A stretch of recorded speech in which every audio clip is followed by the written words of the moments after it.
Hi, all of you. Welcome to our smart kitchen. Today's breakfast and lunch is my favorite sweet corn for breakfast and lunch కోసం తోటకూర మామిడికాయ పులుసు, cabbage, black chana masala curry for lunch. ఈరోజు నేను ఇక్కడ ఈ smart కుక్వేర్లో ముందు ఓక్ అంటే కడాయి, దానితో పాటు 3 లీటర్స్ లార్జ్ సాట్ ప్యాన్ని యూజ్ చేసుకుంటున్నా. ప్రతి ఇంటి మహిళ కోసం ముఖ్యంగా 3 పాయింట్స్ని ఈరోజు మీతో షేర్ చేస్తున్నా.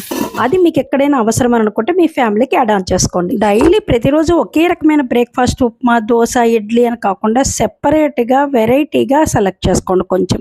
దానితో పాటుగా న్యూట్రిషన్ వాల్యూస్ని, హెల్త్ బెనిఫిట్స్ని తెలుసుకుంటూ మీ బ్రేక్ఫాస్ట్, లంచ్, డిన్నర్ ప్లాన్ చేసుకోండి. Third and most important point, use చేసే యుటెన్సిల్స్ మీద కంప్లీట్ ఫోకస్తో ఉండండి, మోస్ట్లీ లేడీస్. ఎందుకంటే కుక్ చేసే యుటెన్సిల్స్ స్లో పాయిజన్లో మన హెల్త్ మొత్తం స్పాయిల్ చేస్తున్నాయి. So my dear ladies, be alert. Thank you for watching.